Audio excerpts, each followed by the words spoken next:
వేమన చెప్పిన వేదాంతం, బ్రహ్మం చెప్పిన కాలజ్ఞానం అక్షరాల నిజమవుతున్న ఈ రోజుల్లో పల్లెటూళ్ళలో భూకామందులు, పట్టణాలలో రౌడీ ముఠాలు, బాధ్యత తెలియని ఉద్యోగులు, బడాయి పలికి పెద్ద మనుషులు ఉన్నారు ఈ దేశంలో. అరే రామచంద్ర, ఇది అక్షరాల ఎంత సత్యమో ఇగో ఇప్పుడు ఈ పిల్ల కూడా నా వెంటనే పడుతుందిలా. నిన్నటి తాత ఏడున్నావు, తాత ఏడున్నావు, నర్సే తాత నేను చూడబుద్ధి అవుతుంది, నీతో మాట్లాడాలి, ఇగో ఇదే పని పెట్టి. మీరు అట్లా చెప్తే ఈ పిల్ల ఎందుకు వెంట పడుతుందని చెప్పి మళ్ళీ వేరేగా ఆలోచించుకునే వాళ్ళు ఉంటారు. తాతకు మనవరాలకు ఎసబడి సంబంధం ఉంటది అనేది లోకం జరగలేదు. ఆ పిల్ల లోకం ఎలా ఉందో మీరు చూడట్లేదా? ఎట్లుంది చూడట్లేదా? అవును ఆనలో పబ్లిక్ నర్సయ్య తాత గౌతమి మనవరాలు నా అంటే ఎందుకు పడుతుంది అంటే, నేను మొన్న అది ఓటిగా అగ్ని పరీక్ష దాకా బిగ్ బాస్ ముచ్చట మాట్లాడతా అని కలవరిస్తుంది. ఇక సవితి ఏం అడుగుతుందో అడగని ఇక. రైట్, అగ్ని పరీక్ష ఏంటి అసలు? బిగ్ బాస్ లోకి సామాన్యులకి అవకాశం ఉంది అనగానే అందరూ అప్లై చేసుకున్నారు. మరి మీరెందుకు బిగ్ బాస్ కి అప్లై చేసుకున్నారు? మీకెందుకు అక్కడికి వెళ్ళాలనిపించింది మమ్మల్ని అందరిని ఇక్కడ వదిలేసి? ఇవన్న ఫస్ట్ అడిగింది మా మనవరాలు.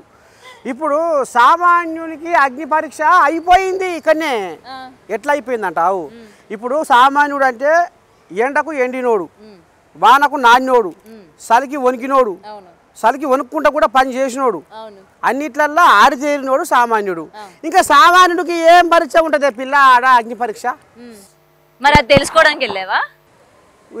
ఏందో అంటే నిజ జీవితంలోని ఫేస్ చేయని అగ్ని పరీక్షలు స్టేజ్ మీదకి వెళ్ళి ఏం ఫేస్ చేద్దాం అనుకున్నావు? మరి నేను ఇంట్లో ఏం బంగారం ఉందో, ఇంట్లో ఇంకేం కొత్తదనం ఉందో, అగ్ని పరీక్ష నేను ఉరికినా. నువ్వు వెళ్ళింది అమ్మాయిల కోసం అని బయట టాక్. బయట ఎవరు నచ్చట్లేదు, మీడియాలో యాంకర్లు నచ్చట్లేదు. బిగ్ బాస్ కి ఆడబోతే అగ్ని పరీక్షకి కొత్త కొత్త అమ్మాయిలు వస్తారు, ఇన్ఫ్లుయెన్సర్స్ వస్తారు, ఆడ మంచిగా ఎంజాయ్ చేద్దాము అనుకుని పోయినామని టాక్. నిజమేనా? అసలు బుద్ధే ఉంటే నేను ఆడికి పోయి రైతు పాట ఎందుకు వాడతా, తెలుగు భాష పాట ఎందుకు వాడతా? నీ కడుపులో ఉన్నట్టుగా, నీ మనసులో ఉన్నట్టుగా నా మనసులో ఉంటే నిజంగానే నర్సయ్య తాతకు మనవరాల మీద ప్రేమ అభిమానం మరి గుంజులాడితే, రసరాగ రంజిత బోరమని మృదు మధుర భావ తరంగిని రారావే నా కవిత నవనీత వృదిత, నీ అదరముపై చిరునవ్వులు చిలికి నా కనులలో వలపు కలిమిని నిలిపి నా కవిత హృదయాన ఊహల ఊర్వశివై, కవన సరసున కలువ కన్యవై కవ్వించి మురిపించే మురిపేము నీవే, కవన కథానాన మధుర డోలికల మై మరిపించే శృంగార మంజీర రసలీల హేల. ఆహా, వెన్నెల జాబిలివై వేకువ సంధ్యవై జగత్తునంత ఉషస్సు నింపే తమస్సు ననసగా రావే రసరాగ రంజిత ఓ రమణి మృదు మధుర భావ తరంగిణి గౌతమి. ఇప్పుడే మనవరాలు అంటివి, మరి మనవరాలు ఈ విధంగా పాట పాడుతున్నావు? సమితి నాకు మనవరాళ్ళ మీద సోకుంటే, మనవరాలను చూడాలనే బుద్ధి ఉంటే, ఆడికి పోయి మా మనవరాలతో మంచిగా రాసుకొని పూసుకొని తిరగాల అనే బుద్ధి ఉంటే నేను ఈ కవిత వాడదు, బిందు మాధవకి ఇదే కవిత వేద్దు. కానీ నేనేం చేసినా, మన తెలుగు మల్లె పువ్వుల పరిమళించెరా, ఈ తెలుగును శ్వాసిస్తూ మనసు పులకరించెరా, మన తెలుగు మన తెలుగు మన తెలుగు, ఈ తెలుగులోనే ఉన్నది మన వెలుగు మన వెలుగు. తెలుగు సొగసు సుకుమారం, తెలుగు మనసు మమకారం, తెలుగు పదము నయగారం, తెలుగు ధనము మనోహరం, మన తెలుగు విరబూసిన సిరిమల్లెల తోటరా, వసంతముల తీయనైన కోయిలమ్మ పాటరా. పరాయి భాష కిరాయి లాంటిది, తెలుగు భాష తేనె లాంటిది, అమ్మ భాష ఉమ్మ నీరు లాంటిది, మాతృభాష మంచు కొండ లాంటిది, మన తెలుగు మాటల మూట విప్పితే తీయదనమురా, ఈ తెలుగు భాష గొప్పతనము తెలుసుకోరా. సువిశాల జలధార తెలుగు మాటరా, సుగుణాల పంచదార తెలుగు పాటరా, మధుర మకరందమిచ్చే తెలుగు తోటరా, మన కడుగులు నేర్పినదే తెలుగు బాటరా. ఇంగ్లీషు చదివి తెలుగు మరచిపోకురా, తెలుగు తల్లి కీర్తి జగతికి చాటి చెప్పరా. ఇగో ఈ పదం అన్నందుకు అనగా నవదీపు పల్లెటూరు నాకు నచ్చరు. పల్లెటూరు అంటే ఊపుకుంటూ వచ్చినావా అని అంటుండేగా తీగరాగాలు తీస్తుండే. పల్లెటూరు వాళ్ళని తక్కువ చేసి మాట్లాడారు. ఇగో ఈ గొర్రెల కాపరి ఈ సామాన్య గొర్రెల కావాలని అవ గంట తక్కువ చేసి ఇచ్చేసి. మరి అలాంటప్పుడు సామాన్యులకి అనుమతి ఉంది, సామాన్యులు రావచ్చు అని పెట్టకుండా ఉండాల్సింది కదా మరి అప్పుడు. సామాన్యులకు అగ్ని పరీక్ష అని ఏమో కోతలు కోసిరు, అందులో పోయినాక అంతా కచ్చపెట్ట వ్యవహారం చేసిరు. సరే కానీ తెలుగు పాట చాలా బాగా పాడేవు, స్టేజ్ మీద కూడా అడే పాడేవు. అయితే నవదీప్ కి ఇష్టం లేదని చెప్పాడు.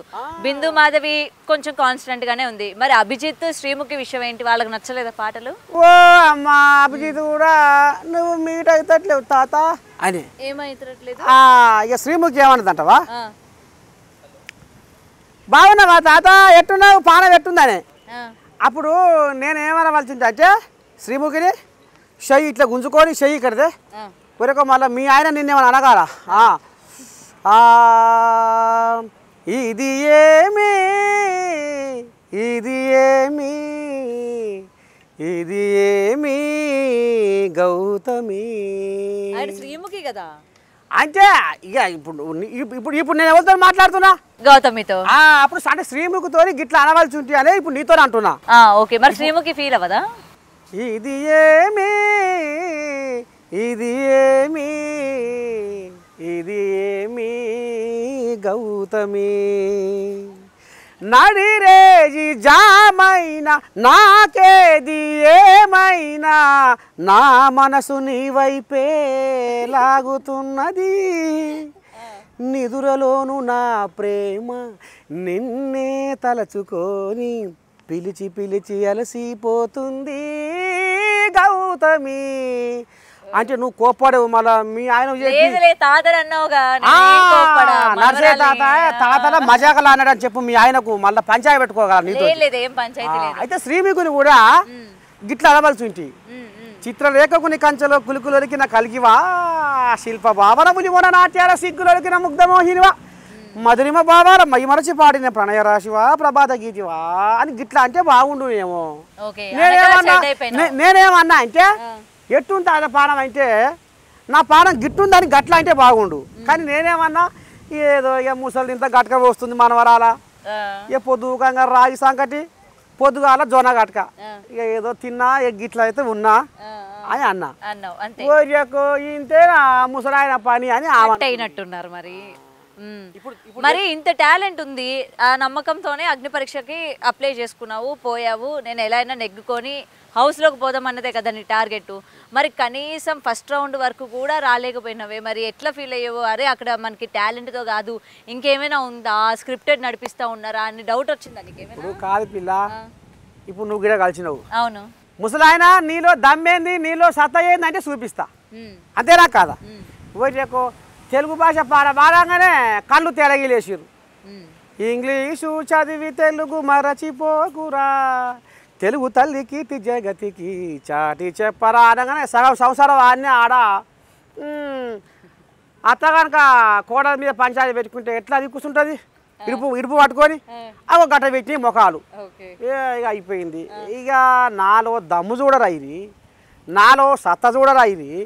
నర్సే తాత ఆటగాడు పాటగాడు మాటగాడు అని అగ్ని పరీక్ష పిలుస్తుంది. మరి ఈ అగ్ని పరీక్షలో ఇంకేదో ఉంటుందని నేను అనుకుంటే మరి ఇంకా ఈయనలో కొత్తదేముందో నేను మనం పసిగడదాము కనిపెడదామని వాళ్ళు అనుకోరా ఇది. మరి ఏ కారణం లేకుండా తాతను తాత నువ్వు బిగ్ బాస్ హౌస్లో ఒదుగుతావో లేవో అని నాకు డౌట్ఫుల్గా ఉంది తాత అని ఓపెన్ నుంచి పప్పు కాసింది బిందు మాధవి అని చెప్పినప్పుడు మీరు మిమ్మల్ని డిఫెండ్ చేసుకోలేదా? మీరు అలా ఎలా డిసైడ్ చేస్తారు అని చెప్పి ఇప్పుడు నువ్వు నాతో మాట్లాడుతుంటే కదా సమితి నేను ఇంతో మాట్లాడేది తాత ఇక పో అంటే నేను ఏమంతో మాట్లాడా అంతేనా కాదా? ఇప్పుడు ఆడ గదే కథ అయింది. అంటే పో అంటే పోతావా? ఇంత అప్లై చేసుకొని ఆ స్టేజ్ ఎక్కింది దేనికి? మరి దండం పెట్టా కూడా మీలాగా కంటెస్టెంట్స్ కాలు ముక్కనా దమ్మున్నోని సత్తా ఉన్నోని ప్రతిభ ఉన్నోని ఇలా గది ఉంది కాబట్టి గొర్రె కాసుకుంటే గొర్రె కాడికి గిందాక పట్టణంలో వచ్చి బతున్నా అంటే ఎట్లా బతున్నా? నా దమ్ముతోని బతున్నా, నా కళామాతని నమ్ముకొని బతున్నా. వినవా? వాళ్ళకేంది నేను బంగపాటి బతిరాడి బిందు మాధవి ఎట్టనో చేయి బిందు మాధవి నన్ను పంపి బిగ్ బాస్ కవులకు అని నేను ఎట్లా అంట నాకు ఆత్మను చంపుకొని పని చేసే అంత దిగజారినోని కాదు నేను. మరి మీతో పాటు వచ్చిన తోటి కంటెస్టెంట్స్ అందరూ కూడా నిజంగా వాళ్ళ టాలెంట్లు చూసే సెలెక్ట్ చేశారు అనుకుంటున్నారా? నాకు స్క్రీన్ లో కనిపించేది వేరు కదా, రియాలిటీలో మీరు చూసేది. మీరు చూసిరుగా అగ్ని పరీక్ష ఏమనిపించింది? నాకు అంత సత్తా ఉన్న కంటెస్టెంట్స్ పెద్దగా అంతేం అనిపించలే ఎవరు కూడా. నీ పాడిగా నాన్న తత్తర తత్తర బురక పెట్టలేక నువ్వు ఆడుతున్నావు. వెళ్ళాకనేమో ఆడ నన్ను నీ దండం పెడితే ఒప్పలు అడిగింది, మళ్ళీ గుంజుకొచ్చింది. ఇప్పుడు నెక్లెస్ పెట్టింది సమితి, చిన్న సమితి కాదు, చాలా హుషారు నువ్వు. మరి అసలు నువ్వు పోతే బాగుండు బిగ్ బాస్ అవురా నాకు అనిపిస్తుంది. వీళ్ళతో మనమేం పోతాం పో అని అనిపించింది నాకు. అందుకనే నాకు కూడా పానం విసికింది. నేను ఏదో అనుకోని ఏదో చేస్తే పిచ్చుక మీద బ్రహ్మాస్త్రం. నేను ఇప్పుడు వీళ్ళతోని నాలో అది ఉంది ఇది ఉంది ఇది ఇట్లా అదట్లా అని చెప్పేటందుకు కూడా వాళ్ళు అవకాశం వేరే. ఇక వీళ్ళనే నేను బతిరాడేది అనుకున్నా ఇతల పడ్డ. లోకాన్ని తెలుసు కదా నర్సయ్య తాత దమ్మేందో, నర్సయ్య తాత సత్తా ఏందో, నర్సయ్య తాత ఆటగాడు పాటగాడు మాటగాడు ఏదైనా చేయగలుగుతారు. ఆడిన పిల్ల ఇట్లా పట్టుకొని ఏలాడ పడ్డ సూళ్ళే సంవత్సరారా మీరు చూలే పిల్ల నువ్వు ఓ పిల్లగా నువ్వు చూలే అక్కడ చూసినావా గడి బాల్పు కెమెరా సరే చూసే ఉంటారు మీదంతా ఇన్ని ఇయర్స్ మీ జర్నీలోని చూసే ఉంటారు డెఫినెట్ గా. మరి మీరు టాస్క్ ఆడతారు అంటే అక్కడ మనల్ని మనం డిఫెండ్ చేసుకోవాలి కదా. ఎంతో మందికి ఈ అవకాశం రాదు, దాదాపు 40,000 మందికి పైగా అప్లై చేసుకున్న ప్రోగ్రామ్ అది. అలాంటప్పుడు మిమ్మల్ని ఎన్నుకున్నప్పుడు మీరు అట్లా ఎట్లా సైలెంట్ గా వచ్చేస్తారు? మీరు డిఫెండ్ చేసుకోవాలి కదా, నాకు ఏమైనా టాస్క్ పెట్టండి, నేను చేయకపోతే అప్పుడు మీరు పంపించండి అని ఏదో ఒకటి మీరు అక్కడ మాట్లాడాల్సింది కదా. సమితి కదనే నేనేం చెప్పాను నీకు. ఇక నేను ఆడ మీరు ఏ గేములు పెట్టినా ఆడుతా, ఏ టాస్కులు ఇచ్చినా ఆడుతా అని అన్న. ఆ అన్నది కూడా వచ్చింది, ఇంకా నయం. ఇంకా అది వేయకుండా అట్నే ఉత్తబ్బుర చేసేది అన్న. కదా అందుకోపోతా అత అన్నారు. అది అందుకున్నావుగా, అందుకొని ఏరాడ పడుకుంటా మాట్లాడమన్నారు. మాట్లాడినా ఇంకేం కావాలి, పాట వచ్చింది ఇది చేసాం, ఇంకో ఆట ఆడాలి, లేకపోతే ఇంకోటి చెయ్యాలి, లేకపోతే వీళ్ళని ఓ 10 మందిని మా మనవరాలు ఉరుగా ఆ మనవరాలతో నువ్వు రాసుకొని పూసుకొని తిరుక్కుంటా ఎట్లా నవ్విస్తావు, ఎట్లా ఏడిపిస్తావు, ఏదో ఒకటి చెయ్యి తాత అంటే నేను చేసేవారు. ఆట ఆడదు, ఆట ఆడిద్దు కూడా. మరి ఇక మరి అక్కడ సెలెక్ట్ చేసుకునే వాళ్ళల్లో కూడా స్క్రిప్టెడ్ అంటారా? అంటే ముందుగానే వీళ్ళు సెలెక్ట్ చేసుకొని తీసుకున్నారు అనుకోవచ్చు. ఇక కనుకనేమి గౌతమి గా మాట నేనెట్టంట వాళ్ళు ఎట్ట చేసుకుర్రో ఏం చేసుకుర్రో లోపలి కథ ఏందో బయటి కథ ఏందో జనాలకెరికి. అది నేను నర్సయ్య తాత నోటికెళ్ళి చెప్తున్నారుగా అమ్మా పిల్ల చిన్న సన్న పిల్ల ఏం కాదు, తాత అంటే తాత చుట్టకి వెళ్ళింది పిల్ల. మనవరాలి కదా ఎంతైనా, మరి ఆ మాత్రం ఉంటది. ఏమనుకుంటారు అదే నిజమని నమ్ముతున్నారా? జడ్జీలు ఏమంటారు? బిందు మాధవిని, అభిజిత్తును, ఈ నవదీపును ఏమంటారు జనం? ఇటు తెలంగాణ జనాలు కానీ అటు ఏపీ జనాలు కానీ ఏమంటారు? పల్లెటూరు వాళ్ళు ఊపుకుంటూ వచ్చినావు పల్లెటూరు చెప్పాడు నవదీపు పల్లెటూరు వాళ్ళ మనసు ఉంటున్నా మాట మాట్లాడేటప్పుడు ముందుగారా విన్నావా? ఇప్పుడు అత్త ఉంది, కోడలు ఉంది. అత్తని పెడి నువ్వు 7 వచ్చిన దానివి అత్తని నువ్వు గౌరవం లేకుండా 7 పడితే ఆడికే పెడి మాట్లాడితే మొగన్ బీరు చూసుకొని పద్ధతేనా? సరే మొగడు నీ దిక్కు ఉండొచ్చు, పెళ్ళి అయ్యేదాకా తల్లి కొడుకు, పెళ్ళి అయినాక పెళ్ళం కొడుకు అవుతాడు మొగడు, అంతేనా కదా? మరి ఇక మొగన్ బీరు చూసుకొని నువ్వు అత్తని 7 పడితే ఆడికే అంటావా? అంటే నోరు జర అదుపులు ఉండాలన్నా ఉండొద్దా? మరి ఆయనకు కూడా అంటే ఈనాటి కాలము ఆనాటి గౌరవము ఏడలేదో, ఏ చోట చూసినా కానరాదో. ఏమైనా కనపడుతుందా? గౌరవ మర్యాదలన్నీ గంగల కలిపిండు నవదీపును తెలంగాణ సమాజము, ఏపీ సమాజము, తెలుగు ప్రజలు ఏ రకంగా మీరు బుద్ధి చెప్తారో చెప్పుర్రి. పల్లెటూరోళ్ళకు ఏ మేరకు అన్నట్టుగా, పల్లెటూరోళ్ళు అంటే ఎగతాళి చేసినట్టుగా ఇవాళ ఈ పల్లెటూరి గొర్రెల కాపరి ఏషంతో ఇవాళ ఎన్ని పనులు చేసిన్నో ఆరాధీయమని నవదీపుని మీకు ఎరికేగా, జనాలకు ఎరికే, ఏపీ జనాలకు ఎరికే, తెలంగాణ జనాలకు ఎరికే. ఇవాళ ఈ గొర్రెల కాపరి అవతారంతో ఇవాళ ఎంతోమంది ప్రజల సమస్యలను నేను కష్ట చేసిన, ఎంతోమందికి అధికారులతో మాట్లాడి నిగ్గదీసి అడిగి వాళ్ళకు న్యాయం చేసిన. మరి ఒక గొర్రెల కాపరి రాజ్యాలేనిండు వెనకటికి, ఒక గొర్రెల కాపరి తొలి వైద్యుడయిండు, ఒక గొర్రెల కాపరి తొలి వైద్యుడయిండు. ఇవాళ గొర్రెల కాపరి అడివెంట తిరుగుతుంటే చెట్టు పుట్ట రాళ్ళు రప్ప కొండ కోన వాగు వంక ఇలా ప్రకృతిని మాత్రం గాలించి అడుగున ఎక్కడ ఏ మూలకు ఏ చెట్టు ఉంటుంది, ఏ చెట్టు ఏ రోగానికి పనిచేస్తుంది అనేది కూడా గొర్రెల కాపరి కనిపెట్టిండు. ఎందుకంటే గొర్రెల కాపరి పొద్దున్న లేస్తూ ఉండేది అడవిలే కాబట్టి. ఇలా కేసీఆర్ ఏమన్నాడు, కలెక్టర్ కంటే గొర్రె కాస్తాడు తెలివికల్లోడు అన్నాడు. ఎందుకన్నాడు, ఇవాళ 1000 గొర్రెలల్లా నా గొర్రె ఏడ ఉందో నేను కనిపెట్టుకొస్తా. అన్ని ఒక తిరిగినా ఉంటాయి, నువ్వు తీసుకొస్తావా? నవదీపు బిందుమాధవి ఆయన తీసుకొస్తారా? ఒక్కనాడు గొర్రెకాడ పెట్టి అంటారా? అనలేరు. 6 నెలలు మీరు తగుస్తాబడ్డా మీరు అనలేరు. కానీ నాకు 5 నిమిషాలు మీరు టైం ఇవ్వలేదే, నా దమ్మేందో నా సత్తా ఏందో చూపించుకుందామంటే మీరు 5 నిమిషాలు నాకు టైం ఇయ్యరు. తాత ఇంకా నీలో ఏం టాలెంట్ ఉంది, ఇంకా నీలో ఏం ప్రతిభ ఉంది, చూపిమని అడగల, చూపి నిరూపించు అని. ఎంతసేపు ఉన్నారు మీరు స్టేజ్ మీద?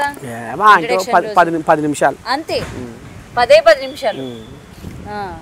10 నిమిషాల్లోనే మీరు ఏంటన్నా తేల్చేసి పంపించేశారు. ఓకే. అండ్ ఇప్పుడున్న వాళ్ళందరూ కూడా ఇన్ఫ్లుయెన్సర్సే, అంటే రీల్స్ చేస్తున్న వాళ్ళు, పర్సనల్ టాలెంట్ లేని వాళ్ళే ఇప్పుడు ఆల్రెడీ టాప్ 10లోనో 11లో ఉన్నారు కదా. ఇప్పుడు ఆల్రెడీ వీళ్ళకి టాస్కులు పెడతా ఉన్నారు. సో వీళ్ళపైన మీ అభిప్రాయం ఏంటి?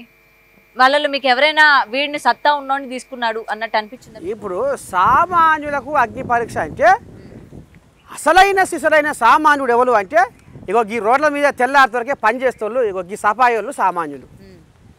వాళ్ళు కంటి మీద కునుకు లేకుండా తెల్లారితోరకే 4 గొట్టంగా లేచి ఇవాళ వాళ్ళు పొరక చేద బట్టి రోడ్ల మీద ఊకేటోళ్ళు సఫాయి వాళ్ళు, వాళ్ళు సామాన్యులు. నా లెక్క నేను ఇప్పటికీ జర్నలిస్ట్గా ఉన్నా, ఆదివారం వచ్చిందంటే ఇప్పటికీ నేను గొర్రెల కాడికే పోతా. ఆదివారం వచ్చిందంటే గొర్రెల కాసేటోడు ఒక సామాన్యుడు, ఒక వ్యవసాయం చేసేటోడు ఒక సామాన్యుడు, కూలి పని చేసుకుంటాడు ఒక సామాన్యుడు, బండలు కొట్టేటోడు ఒక సామాన్యుడు, కింద మీదకి తాళ్ళు ఎక్కేటోడు ఒక సామాన్యుడు. గౌడన్న అంటే బిగ్ బాస్ కి సామాన్యుడి అది తెలియదు అంటారా? సామాన్యుడికి అర్థం ఏంటో తెలియక ఇన్ఫ్లుయెన్సెస్ వీళ్ళని తీసుకొచ్చి వీళ్ళే సామాన్యులు అన్నట్టు చూపిస్తున్నాడు అనుకోవచ్చా? మరి జడ్జీలు ఏం అవగాహన ఉంది వాళ్ళకు సామాన్యుల మీద? అదే బిగ్ బాస్ టీం జడ్జిలు ఇప్పుడు ఇక్కడ మనవరాల తెలుగు భాష పాట పాడితేనే నువ్వు ముక్కో దిక్కు మూతో దిక్కు వంకర పెడితే తెలుగు భాషే నీకు అర్థమైతే లేదు. అయితే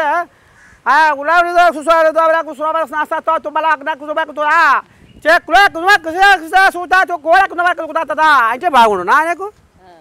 అమ్మ భాష ఉమ్మ నీరు లాంటి అమ్మ భాషను మర్చిపోవద్దు. ఆనాడు గిడుగు వెంకటరామూర్తి గిడుగు ఇవాళ తెలుగు భాష దినోత్సవం ఏమన్నాడు, నువ్వు పరభాష నీ కడుపు నింపొచ్చు, పరభాష నీ కడుపు నింపొచ్చు, కానీ మాతృభాష తెలుగు భాష ఉగ్గుపాల వంటి తెలుగు భాష నీకు ఊపిరి పోసిందని మర్చిపోకు.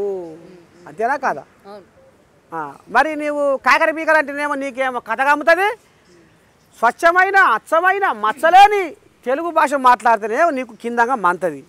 కానీ తాత నువ్వు జర్నలిస్ట్గా ఉన్నావు, ఇదే ఫీల్డ్లో ఉన్నావు, చాలా ఇయర్స్ నుంచి ఈ బిగ్ బాస్ పైన వస్తున్న విమర్శలు వింటనే ఉన్నావు. ఇదంతా స్క్రిప్టెడ్, వాళ్ళకి నచ్చిన వాళ్ళని విన్నర్స్ చేస్తారు, వాళ్ళకి నచ్చిన వాళ్ళని హౌస్లో ఉంచుతారు, బయట పంపుతారని నువ్వు వినంది కాదు.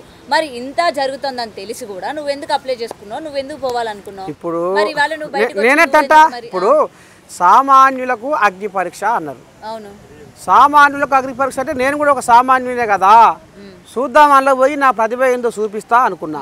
అక్కడ ఇవన్నీ వస్తాయని ఆలోచించలే నువ్వు? ఏది ఫేవరెటిజంలు, లేకపోతే వాళ్ళకి నచ్చిన వాళ్ళని తీసుకుంటారు, నచ్చిన వాళ్ళే ఉంటారు అన్నది ఒక్క క్షణం ఆలోచించలేకపోతే? నాకు ఇప్పుడు ప్రతిభ ఉన్నోన్ని ప్రోత్సహిస్తారు అనుకున్నా.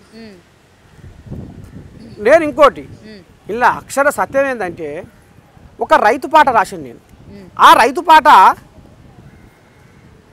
ఇంకెంతమంది ఆత్మహత్య చేసుకోకుండా నాకు ఫోను చేయలేదో ఏమో కానీ ఒక మనిషి మాత్రం ఫోన్ చేసిండు.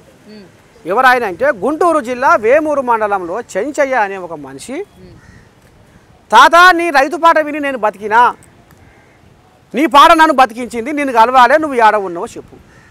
నేను పరిచయం అయిపోయినా. పాట మనిషిని బతికించుడు ఏంది నువ్వు నమ్ముతావా? ఒక్కొక్కసారి చెప్పలేం కదా, మనం ఎలాంటి డిప్రెషన్లో ఉన్నప్పుడు కొన్ని పాటలు మనల్ని మారుస్తూ ఉంటాయి. అదే జరిగింది. ఆయన బతుకును బతికించింది ఆయన జీవితాన్ని పాట. ఆయన నా కాడికి వచ్చి ఆ పాట రికార్డింగ్ చేసిన గుమ్మి రామరెడ్డి ఆయన కాడికి వచ్చి నా కాడికి వచ్చి సన్మానం చేసుకొని మీ దయ వల్ల నేను బతికినా అని పబ్బద్ది పట్టిపోయిండు. సాలు అబ్బా ఈ జన్మకు సాలు రాయ ఈ బతుకు అనుకున్నా నేను. అయితే ఇట్లా అనేక మంది, లక్షల మంది కాదు కోట్ల మందికి నా పాట దగ్గర కావాలి, కోట్ల మందిలో మార్పు రావాలి, కోట్ల మందిలో చైతన్యం రావాలి, కోట్ల మంది మానసిక ఒత్తిడి నుంచి మనోధైర్యాన్ని కలిగించేలా నా పాట తయారు కావాలి, నా పాట దగ్గరికి కావాలి అనేది అనుకున్నాను. అది ఒక బిగ్ బాస్ వేదిక పెద్దది కదా అని భావించిన. త్వరగా వెళ్ళొచ్చు అని గది కథ ఆడ కూడా ఇదే మాట మాట్లాడినా. నీకు ప్రోమోలో కూడా నువ్వు చూడు, ఆ ప్రోమోలో కూడా వాళ్ళు వేసారు ఇంకా పుణ్యం, అది ఇంకా లోపల కథ చేస్తుంది. ఓకే, సో మళ్ళీ వెళ్ళాలనుకుంటున్నావా? మళ్ళీ ఒకవేళ ఛాన్స్ ఇచ్చి మెయిన్ బిగ్ బాస్ స్టార్ట్ అయినప్పుడు తాత నువ్వు ఉండాలి అని చెప్పి పిలిస్తే వెళ్తావా మళ్ళీ? ఇగో మీ అందరి ఇప్పుడు నర్సయ్య తాతకు అన్యాయం జరిగిందనే ఇవాళ నువ్వు గీడికి వచ్చినావు, అంతే కదా? అరే ఇంత దమ్ముగాల్లోడు సత్తగాల్లోడు జనాలకు సేవ చేస్తున్నాడు, తన ఆట పాటలతోటి జనాల్లో చైతన్యం తీసుకొస్తుండు, జనాల ప్రాణాలను కాపాడుతుండు, అన్యాయాన్ని ఎదిరించి అధికారులను నిలదీసి ఇవాళ నర్సయ్య తాత సమాజ సేవ చేస్తుంటే సామాన్యుల అగ్ని పరీక్ష అని నర్సయ్య తాతను ఎందుకు అవకాశం ఇవ్వకుండా గెంటేసిరు అనేది ఇప్పుడు చర్చ నడుస్తుంది తెలుగు రాష్ట్రాలల్లో. ఇప్పుడు గంతకేగా నువ్వు కూడా వచ్చింది, అంతేనా? ఇట్లా ఇప్పుడు నీలక్క మా మనవళ్ళు మా మనవరాళ్ళు ఇవాళ 30-40 మంది డిజిటల్ మీడియా వాళ్ళు వచ్చి నర్సయ్య తాతని మంచి చెడ్డ ఆర్చుకొని పోతురు. అంటే నాకు అన్యాయం జరిగిందనే కదా, అంతేనా కాదా? అందరికి కూడా ఇదే చెప్తున్నా. ఒకవేళ తెలుగు ప్రజలు ఆశీర్వదించి ఆదరించి దీవెనార్తి ఇచ్చి తాత ఇక నువ్వు ఉండవలసిందే బిగ్ బాస్ హౌస్లో, నీ దమ్మేందో నీ తడాక ఏందో చూపించవలసిందే అని. ఎందుకంటే గంగవ్వే నెట్టుకొచ్చిన ఆవిడ ఈయన నెట్టుకొని రాలేడా హౌస్ లో? భలే చెప్పినా మనవరారా, ఇది అసలైన పాయింట్. నాకేం తక్కువ ఉంది చెప్పు నువ్వు అలా ఏ రాలా? ఎందుకంటే గంగవ్వ పల్లెటూరు ఆమెనే, ఆమె కూడా కుటుంబాన్ని నెట్టుకొని వచ్చి ఇప్పుడు ఎన్నో కష్టాలు పడి ఇప్పుడిప్పుడే జనాలకి తెలుస్తుంది, సిరీస్ చేస్తుంది. సో ఆమె సత్తా ఉంది, ఆమె ఆడగలుగుతుంది అన్నది పక్కన పెడితే ఆమెకి నాగార్జున గారితో సహా అందరూ అండగా ఉండి నిలబెట్టిన పరిస్థితులు ఉన్నాయి. రెండోసారి కూడా బిగ్ బాస్ హౌస్కి వచ్చి. గౌతమి నాకు కూడా గదే అనిపించింది పిల్ల. అయ్యో నాగార్జున కనుక ఈ జడ్జిల స్థానంలో కూర్చుంటే ఆకాశం అంత అనుభవం గల్లోడు, దరిలేని వాళ్ళకు దారి చూపినోడు, కొత్త వాళ్ళకు అవకాశాలు కల్పించినోడు. ఇవాళ రామ్ గోపాల్ వర్మ అయితేంది, ఇవాళ లారెన్స్ అయితేంది, ఎంతోమందికి కొత్త జీవితాలను ప్రసాదించినోడు. కొత్త టెక్నీషియన్స్కు సినిమా ఆర్టిస్టులకు ఆయన ప్రతిభ ఉన్నోని ఆదరించి దగ్గర తీసి ఇట్లా తీసుకుపోయినోడు. అరే ఆయన ఉంటే నాకు న్యాయం జరుగు అని అనిపించింది మనవరాల. కానీ నాగార్జున మీద నాకు నమ్మకం ఉంది, తెలుగు ప్రజల మీద కూడా నాకు గట్టి విశ్వాసం ఉంది. నన్ను తప్పకుండా ఉన్నది చెప్తా నాకు. ఎందుకంటే నన్ను వాళ్ళు రోజు చూస్తారు కదా, నా ఆట పాట మాట. నర్సయ్య తాత యశవంతుడు, నర్సయ్య తాత ఏడికెళ్ళి వచ్చిండు, నర్సయ్య తాత ఎన్ని కష్టాలు పడ్డాడు, నర్సయ్య తాత పాటలు ఏ రకంగా సమాజానికి ఉపయోగపడ్డాయి, నర్సయ్య తాతలో ఇంకా లేనిది ఏది అనేది జనాలకు తెలుసు. వాళ్ళు ఆశీర్వదిస్తే పక్కా వైల్డ్ కార్డు ద్వారా నేను తప్పకుండా వైల్డ్ కార్డు ద్వారా వెళ్ళాలి అని చెప్పి అనుకుంటున్నాను. పంపిస్తారేమో అని ఎక్స్పెక్ట్ చేస్తున్నారు మీరు. మరి హౌస్ అనగానే ముఖ్యంగా జనాలు కోరుకునేది ఒక ఎత్తు అయితే, బిగ్ బాస్ కోరుకునేది ఏంటంటే గొడవలు, లేకపోతే సంబంధాలు పెట్టుకోవాలి, లేదా నోర్లు వేసుకొని పడిపోవాలి, ఉన్నది లేనిది మొత్తం కూడా క్రియేట్ చేయాలి, పనులు చేయాలి, ఇదంతా ఉంటది. వాటన్నిటికీ రెడీ అయినా మీరు? ఇప్పుడు ఇప్పుడు ఫిజికల్ గా మీ తాత గట్టిగా లేడా? ఉన్నాము, గట్టిగానే ఉన్నాం. లేరా? ఫిజికల్ టాస్క్ ఆడతావు అట్లా ఉండేపాటికనే పోయి ఎగిరి ఇట్లా అందుకొని ఏలాడబడ్డా ఒక్కటి. ఇప్పుడు మైండ్ గేములు, గొర్రెల కాసినోని, ప్రకృతి పాఠాలు చదువుకున్నోని, ప్రకృతిలో చెట్ల కొమ్మల సప్పుడుతో సంగీతం నేర్చుకున్నోని. అంటే ఒక గొర్రెల కాపరి అనేటోడు ప్రకృతితో దగ్గరి సంబంధం కలిగి ఉన్నోడు. ఇవాళ వరుసలు చెప్తున్నాం, వాతావరణ శాఖ వాళ్ళన్నా ఇవాళ వాన వస్తుంది, ఇవాళ మబ్బులు వస్తాయి, ఇవాళ ఫలాన్ దిక్కు వాన ఉంది అంటే అది తప్పవుతుందో ఏమో, కానీ ఒక గొర్రెల కాపరి చెప్పిన మాట నిజమవుతుంది. ఇప్పుడు ఇట్లా చూస్తున్నా, ఆడ మబ్బు ఉంది, ఆ మబ్బు ఇటు మలుతుందా అటు మలుతుందా ఇటు వస్తుందా, అది ఎటు పోతుందో చెప్పగలిగే దమ్మున్నాడు గొర్రెల కాపరి. విన్నావా? ఆ మబ్బు కూడా ఈడి దాకా రావాలంటే ఎంత టైం పడుతుంది అనేది కూడా దమ్ముగాల్లోడు సత్తగాల్లోడు చెప్పే ఆలోచనగాల్లోడు గొర్రెల కాపరి. అంటే నాకంటే అంటే నేను వాన ఎప్పుడు వస్తుంది ఎన్ని గంటలకు వస్తుంది, ఎన్ని నిమిషాలకు వస్తుంది, అది ఏ రోగన మలుతుందని చెప్పగలిగే దమ్మున్నోడు గొర్రెల కాపరి. అంటే బుర్రనా లేకపోతే మైండే కదా. అంటే మైండ్ గేమ్ ఇది. అంటే నువ్వు నాకంటే ఎక్కువ ఏం ఆడేమో కానీ నువ్వు మైండ్ గేమ్ ఇంతకంటే ఎక్కువ మైండ్ గేమా నువ్వు? వరుస చెప్తా. అంటే ప్రకృతిలో వానను పసిగట్టే గొర్రెల కాపరి, ఆలోచనతో చెప్పే గొర్రెల కాపరి నువ్వు వేసి పెట్టలేడా? అర్థమైంది గౌతమికి, అర్థమైంది. నవదీపు నీకు కూడా అర్థం కావాలి. తెలుగు ప్రజలు నీకు తొడపాశం పెట్టే రోజులు వచ్చినాయి సారు. పెడతలే ఊరు ఓ దిక్కుంగా పెట్టాలి కూడా. ఎందుకంటే నువ్వు తెలుగును అవమానపరిచినవు, పల్లెటూరు వాళ్ళు అంటే నువ్వు ఎగతాళి చేసినావు. చూస్తూనే ఊరు నీ కథ. ఇక అనేగట్టల్లా అని చేసేగట్టల్లా చేసి sorry The lizard is a small animal. It lives in warm places. It eats insects. It walks upside down the versus ceiling. It does not. It walks upside down the versus ceiling. It does not fall down. It sticky flat. It never blinks. It cleans. It says like అని గీ వయ్యారాలు గీ ఒగలు వలుక్కుంటా sorry అంటే దేనికి అర్థం? అంటే అంటందుకు మొగోనివే, నోరు అదుపులో లేకపోవడానికి మొగోనివే. మళ్ళా sorry అంటే జనాలు క్షమిస్తారా? ఏం పిల్లగా చెప్పురి, క్షమిస్తారా? ఏం తాత నవదీప్ మాటలు. పల్లెటూరులో అంటే అంటే గౌరవం ఉన్నోళ్ళ, పల్లెటూరులో అంటే ఉత్తాసగాల. నువ్వు చెప్పు, అంతేనా తాత? ఇగో ఇప్పుడు ఈ వేషధారణ ఆ మొగోనికి నచ్చలేదట. నేను వాడిన తెలుగు పాట ఆయనకు నచ్చలేదట.